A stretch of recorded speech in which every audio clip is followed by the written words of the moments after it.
Hello students, जो हमारा next जो टॉपिक है वो है पेनल्टीज़। पेनल्टीज़ कब लगाई जाती हैं किसी भी करदाता पे इनकम टैक्स की अगर हम बात करें,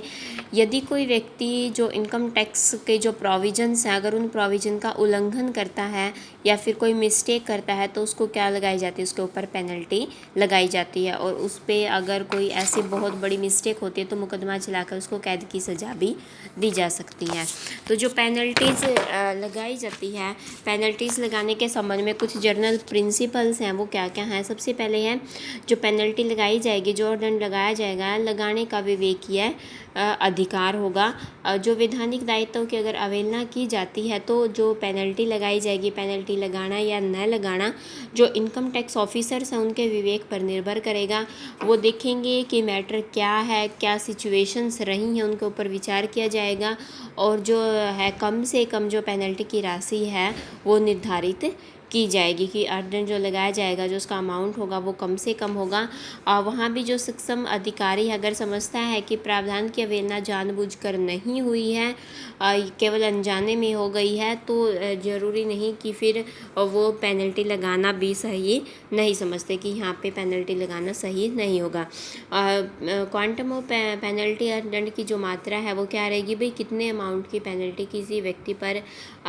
कैसे लगाई जाएगी, तो ये डिपेंड करेगा। प्रोविजंस में लिखा हुआ है कि उसने गलती किस टाइप की है। तो यहाँ पे जो प्राधिकारी निश्चित करता है कि जो पेनल्टी लगाई जाए तो जहाँ न्यूनतम जो पेनल्टी निर्धारित की जाएगी उसे कम नहीं कर सकता। जो प्रोविजंस में अगर वो चीज़ पहले से ही फिक्स है तो कोई जो व्यक्ति असेसिंग जो ऑफिसर्स है, जो जिसके पास ये राइट है, वो क्या है उस जो पेनल्टी की जो अमाउंट होगा उसको कम नहीं कर सकता। अर्थदंड की राशि वही होगी जो जिस दिन उसने ऐसी मिस्टेक की थी उस दिन प्रोविज़न क्या था। अगर कर निर्धारण वर्ष में हम देखते हैं और प्रीवियस ईयर में उसने कोई ऐसी गलती की है तो प्रीवियस ईयर में कौन से रूल उसके ऊपर लगने थे, इसके बाद रूल अगर चेंज हो जाते हैं तो जिस दिन उसने मिस्टेक की है उस दिन क्या प्रोविज़न थे उतना अमाउंट की पेनल्टी ही उसके ऊपर लगेगी। जो प्रोसीजर क्या रहेगा पेनल्टी लगाने का, अर्दंड लगाने से पहले करदाता को अपना जो पक्ष प्रस्तुत करना है उसका उचित और अवसर मिलना चाहिए कि अपनी तरफ से वो क्या कहना चाहते हैं, ऐसी गलती क्यों की गई, क्या परिस्थितियाँ थी, इसके पीछे क्या रीज़न था। जो अर्दंड अगर ऐसे लगाया जाएगा उसको उचित मौका नहीं दिया जाएगा, उसको सुनवाई का अवसर अगर नहीं दिया जाएगा तो यहाँ पे ये गैर कानूनी होगा। यदि आयकर अधिकारी है 10,000 से अधिक और सहायक कमिश्नर या उप कमिश्नर हैं, जो डिप्टी कमिश्नर होता है, 20,000 से अधिक की पेनल्टी लगाते हैं तो ज्वाइंट कमिश्नर से पहले क्या लेनी पड़ेगी, यहाँ पे अनुमति लेनी पड़ेगी। इसके बाद है प्रत्येक आयकर प्राधिकारी को अर्दंड के आदेश की जो कॉपी है कर निर्धारण अधिकारी को भेजनी होगी जब तक जो प्राधिकारी है, मतलब जब तक अथॉरिटी अगर किसी ऑफिसर को, असेसिंग ऑफिसर के पास अथॉरिटी अगर नहीं है, किसी और व्यक्ति ने जैसे ज्वाइंट कमिश्नर ने, डिप्टी कमिश्नर ने अगर पेनल्टी लगाई है तो उसको क्या करना पड़ेगा, उस व्यक्ति को जो असेसिंग ऑफिसर है उसको ऐसे पेनल्टी के जो लगाई है उसकी एक कॉपी सेंड करनी पड़ेगी। एक से अधिक धारा के अंतर्गत पेनल्टी, यदि कोई व्यक्ति अधिनियम की कई धाराएं, बहुत सारे सेक्शंस होते हैं, उन सेक्शंस में जो प्रोविज़न लिखे हुए हैं अगर उनकी अवहेलना करता है तो इस प्रकार की कई अगर वो गलतियां करता है तो जो एक साथ है वो अलग अलग धाराओं के अंतर्गत उसके ऊपर कई पेनल्टी भी लगाई जा सकती हैं। तो आइटम्स क्या क्या रहेंगे पेनल्टीज़ के लिए भाई, कौन सी ऐसी मिस्टेक करेगा कि उस प्रोविज़न से रिलेटेड अगर उसने कोई गलती की है तो उसके ऊपर क्या लगे, पेनल्टी लगे। कर के भुगतान में चूक करने पर अर्दंड, जब करदाता से हम कर निर्धारण या मांग का नोटिस मिलने पर भी कि उसने सेल्फ असेसमेंट करनी थी या उसको नोटिस मिला था उसके बाद भी कर चुकाने में क्या मिस्टेक करता है, चूक करता है, गलती करता है तो कर निर्धारण अधिकारी जितना उचित समझे उतनी पेनल्टी लगाई जा सकती है, परंतु यदि चूक जारी रखता है तो उसमें समय पर उसको बढ़ाया जा सकता है। अधिक से अधिक जो पेनल्टी की राशि है वो कितनी हो सकती है, जितना उसका बकाया कर अभी है। बकाया कर की राशि तक का ही अमाउंट, मैक्सिमम पेनल्टी का अमाउंट यहाँ पे हो सकता है। जैसे उसके 10,000 रुपये अभी उसने टैक्स के देने थे और उसने नहीं पेमेंट की है तो मैक्सिमम पेनल्टी 10,000 रुपये तक की ही यहाँ पे लग सकती है। इसके बाद जो नेक्स्ट पॉइंट है कि आय की कम रिपोर्ट करने आय कम दिखाई है उसने या मिस रिप्रेजेंट किया है तो उसके सामान में क्या लगेगी, पेनल्टी लगेगी with effect from assessment year 2017-18। Earned कौन लगा सकता है, कर निर्धारण अधिकारी हो सकता है, कमिश्नर अपील हो सकता है, यहाँ पे चीफ कमिश्नर हो सकता है। अगर कोई करदाता है आय को कम दिखाता, आय की कम रिपोर्ट करता है या मिस रिप्रेजेंट करता है अपनी इनकम स्टेटमेंट जो डालता है वहाँ पे उसने कोई गलती की है, गलत दिखा रहा है, तो उसके ऊपर पेनल्टी लगा सकते हैं। आय की कम रिपोर्ट यदि रिटर्न दाखिल किया गया है, रिटर्न दाखिल किया गया है रीअसेसमेंट करने के बाद फिर पता चलता है कि जितने उसने रिटर्न दाखिल की थी वो अधिक है लेकिन उसने कम दाखिल की है। यदि रिटर्न दाखिल नहीं किया गया है तो सेक्शन या फिर सेक्शन 184 के अंतर्गत रिटर्न है पहली बार दाखिल किया तो निर्धारित जो आय है कर मुक्त सीमा जो थी उससे उसकी अधिक बनती है लेकिन वो हो सकता है कम दिखा रहा हो। आय का पुनर्निर्धारण करना, जब रीअसेसमेंट की जाती है, रीअसेसमेंट आय पहले निर्धारित आय है या पहले पुनर्निर्धारित आय से अगर अधिक हो जाती है कि रीअसेसमेंट करने के बाद उसकी इनकम बढ़ जाती है। आय निर्धारण में हानि में कमी होना, उसने जो लॉस है वो ज़्यादा दिखा रखा है लेकिन लॉस क्या था उसका कम था, कि लॉस ज़्यादा दिखाने से ज़्यादा छूट मिल जाएगी और आय कम हो जाएगी, कम टैक्स देना पड़ेगा। तो अगर लॉस उसका कम था फिर कम अगर हम माइनस करेंगे तो आय उसकी बढ़ जाएगी। तो अगर उसने कोई ऐसी मिस रिप्रेजेंट की है, आय की कम रिपोर्ट की राशि है जब आय का निर्धारण पहली बार किया गया था, जब जो रिटर्न दाखिल किया गया है पुनः निर्धारित करने के बाद उसकी इनकम बढ़ जाती है, रिटर्न दाखिल नहीं किया गया है लेकिन उसकी जो इनकम है वो क्या है, जो मिनिमम हमारी जो मिनिमम एग्जेम्पशन गवर्नमेंट ने दे रखी है 2.5 लाख की उससे ज़्यादा बनती है। अगर दोबारा से असेसमेंट की जाती है तो उसकी राशि है जो वो बढ़ जाती है। इसमें आय कम रिपोर्ट करने पर या मिस रिप्रेजेंट करने पर जो कितनी इसके ऊपर पेनल्टी लगेगी, वो पेनल्टी लगेगी कि जो देय कर उसका बनता था ऐसी इनकम के ऊपर, जो उसने आय कम दिखाई है उस इनकम के ऊपर जो देय कर बनता है उस कर की 50% राशि तक की ही क्या लगेगी, पेनल्टी लगेगी। जो ये पॉइंट था कि वो मिस रिप्रेजेंट करना या फिर मिस रिप्रेजेंट वो किस किस तरीके से कर सकता है, क्या क्या हो सकता है, जो तथ्य हैं या फिर जो विवरण दाखिल किया जाता है, जो तथ्यों को छुपाना हो सकता है, जो लेखा पुस्तकें हैं उसमें इन्वेस्टमेंट को नहीं लिखना, ऐसी खर्चा जो किया है वह किया उसकी मांग करना जो किसी वेरीफाइड नहीं है, वो हम नहीं बता सकते कि एक्चुअल में खर्चा हुआ था या फिर नहीं हुआ था, उसका कोई प्रूफ नहीं है, उसकी छूट की डिमांड करना, जो बुक्स ऑफ अकाउंट उसने मेंटेन करके रखे हैं उसमें जो एंट्री है वो गलत दिखाई हुई है, लेखा पुस्तकों में ऐसी किसी प्राप्ति का न लिखना जिसकी कुल आय पर प्रभाव पड़ता है, उसको कोई ऐसी इनकम हुई है लेकिन उसने बुक्स ऑफ अकाउंट में उसको दिखाया ही नहीं, तो ये क्या मानी जाएंगी कि उसने क्या किया है, मिस रिप्रेजेंट किया, अपनी इनकम को सही से नहीं दिखाया। अगर वो इनकम सही से नहीं दिखाता तो कम रिपोर्ट की गई जो आय है उस आय पर जो देय कर बनता है, उसने जो रिपोर्ट दाखिल की हुई है उसके ऊपर जो जितना टैक्स बनता है उस टैक्स के 200% तक की क्या लगेगी, फिर पेनल्टी लगेगी। जैसे किसी व्यक्ति का अगर जैसे कि हम मान के चलते हैं 20,000 रुपये ही टैक्स बनता था, उसने मिस रिप्रेजेंट की हुई है, बहुत सारी उसने मिस्टेक की हुई है, तो जो टैक्स की राशि बनती थी, मैं इनकम की बात नहीं कर रही यहाँ पे, यहाँ मैं कर की बात कर रही हूँ। देखो कम रिपोर्ट पर जो आय है की गई जो आय है उसमें देय कर की राशि है जो जितने भी उसका अमाउंट बनता है टैक्स का उस अमाउंट के 200% तक का क्या लगेगी, उसके ऊपर पेनल्टी लगेगी। अगर वो कम दाखिल करता है रिपोर्ट में, उसने कम बताई है अपनी इनकम, तो वहाँ पे 50% लगेगी, जो टोटल टैक्स बन रहा है उसका 50%। अगर उसने मिस रिप्रेजेंट किया है तो टैक्स के 200% तक की पेनल्टी उसके ऊपर लगेगी। इसके बाद है जो पॉइंट्स है, बही खाते रखने या हिफाजत रखने में चूक करने पर किसी व्यक्ति के लिए, करदाता के लिए कंपलसरी है कि जो उसके बुक्स ऑफ अकाउंट है उनको मेंटेन करके रखना है, कभी भी डिमांड की जा सकती है डाटा रखने के लिए। यदि कोई व्यक्ति है जिसे सेक्शन 44AA के अंतर्गत जो बुक्स ऑफ अकाउंट है और अन्य कोई डॉक्यूमेंट रखना क्या है, कंपलसरी है उसके लिए, और वो उनको नहीं रखता है, उतने टाइम पीरियड तक नहीं रखता है, मतलब बहुत सारे अगर डॉक्यूमेंट का टाइम पीरियड होता है कि आपको 10 साल तक आप इनको डिस्पोज ऑफ नहीं कर सकते, 20 साल तक नहीं कर सकते, तो जितना टाइम पीरियड उतने टाइम तक वो संभाल के रखने पड़ेंगे।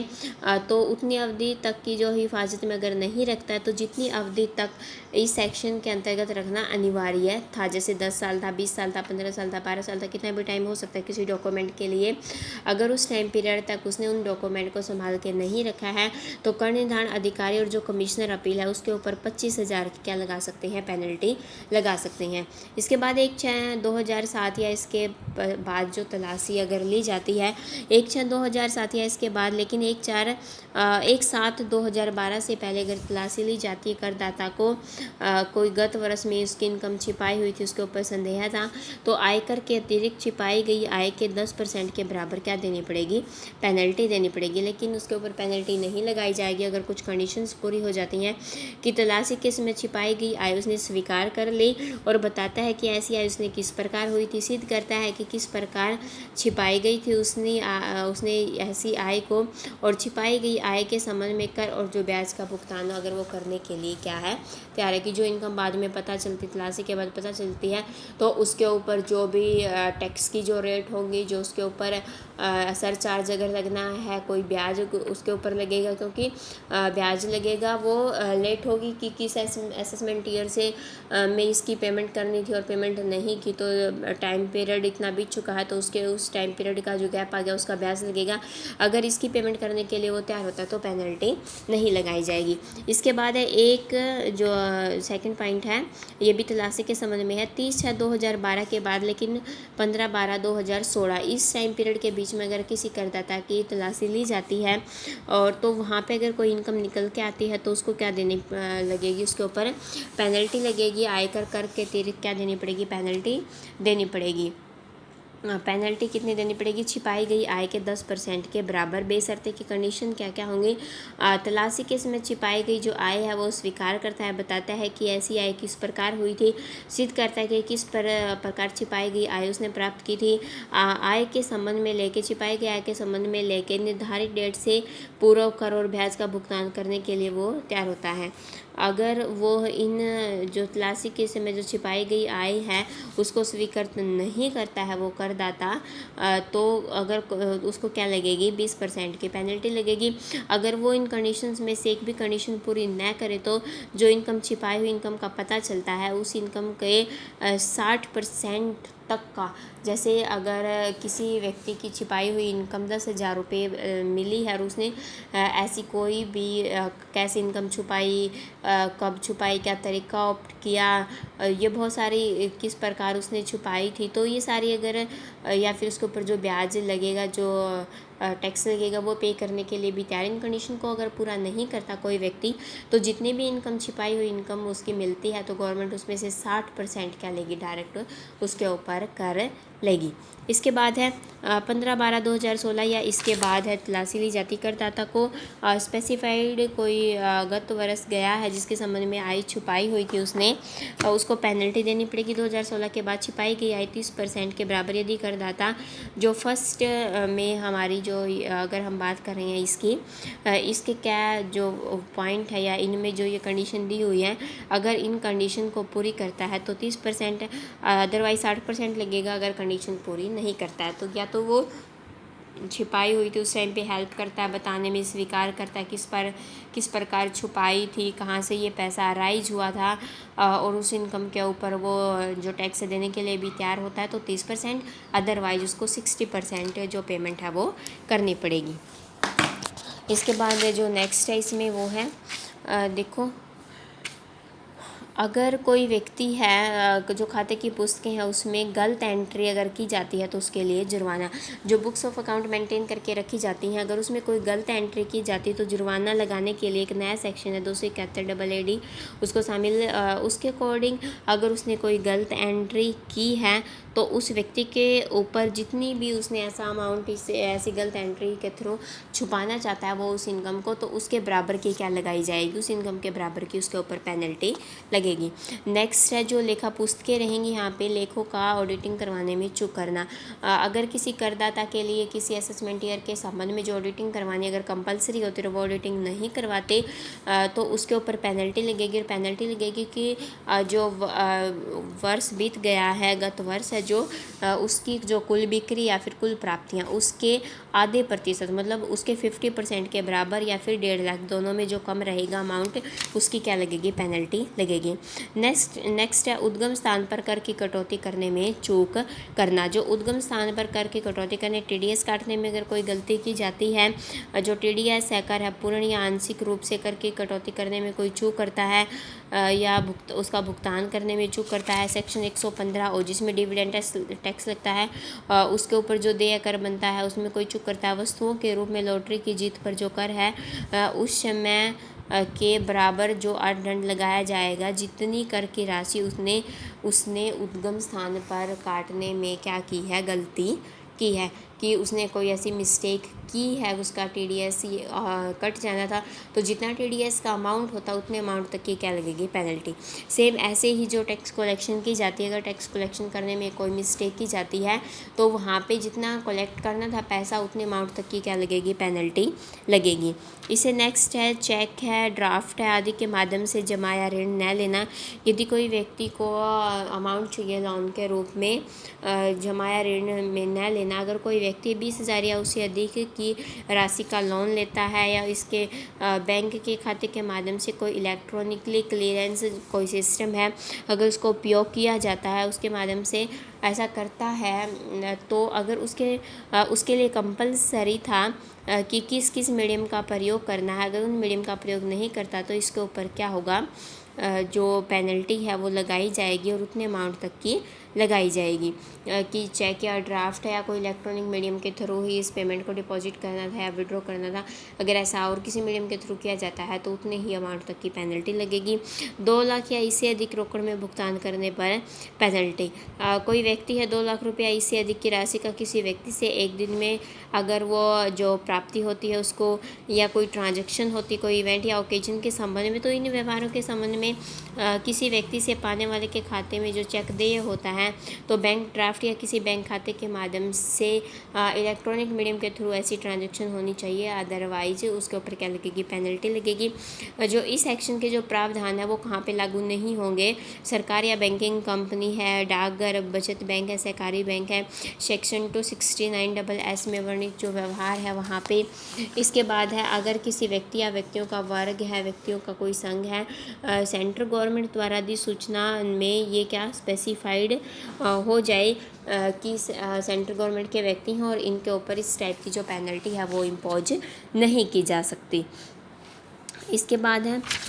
लेकिन ये है जो अर्थदंड है संयुक्त आयुक्त होगा, जो कमिश्नर होगा उसके द्वारा लगाया जाएगा। इसके बाद है प्रत्यक्ष करों का जो केंद्रीय बोर्ड है, central board of direct taxes हम जिसको बोलते हैं, उसमें स्पष्ट किया गया है कि जो प्रावधान है बैंक, सहकारी बैंक या डाकघर बचत खाते से राशि निकालने पर यहाँ पे ये प्रोविजंस लागू नहीं होंगे। इसके बाद है चेक, ड्राफ्ट आदि के माध्यम से जमा या ऋण की वापसी न करना। अभी जो पॉइंट था वो क्या था कि इस मीडियम के बजाय किसी और मीडियम से अगर ऐसा पैसा लिया जाता है, आगे क्या है कि जो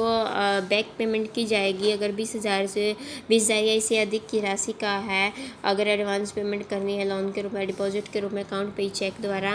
या ड्राफ्ट द्वारा ऐसा की जाती है तो इलेक्ट्रॉनिक मीडियम का यूज करना पड़ेगा क्लियरेंस सिस्टम के लिए। नहीं तो जितने अमाउंट की ऐसे ट्रांसफ़र किया जाता है तो उतने अमाउंट तक की क्या लगेगी, पेनल्टी लगेगी। इसके बाद है वित्तीय व्यवहार या रिपोर्ट योग्य खाते जो अकाउंट्स होते हैं वो देने में चूक करना। यदि कोई व्यक्ति को टाइम दिया गया है किसी भी स्टेटमेंट को दाखिल करने के लिए, जो टाइम पीरियड दिया गया है, अगर उस टाइम पीरियड में स्टेटमेंट दाखिल नहीं करता इस इनकम से रिलेटेड तो जब तक ऐसी मिस्टेक चालू रहेगी 500 रुपये प्रतिदिन की क्या लगेगी, पेनल्टी लगेगी। यदि कोई व्यक्ति है नोटिस मिलने के बाद इसे दाखिल नहीं करता, नोटिस के विवरण में जो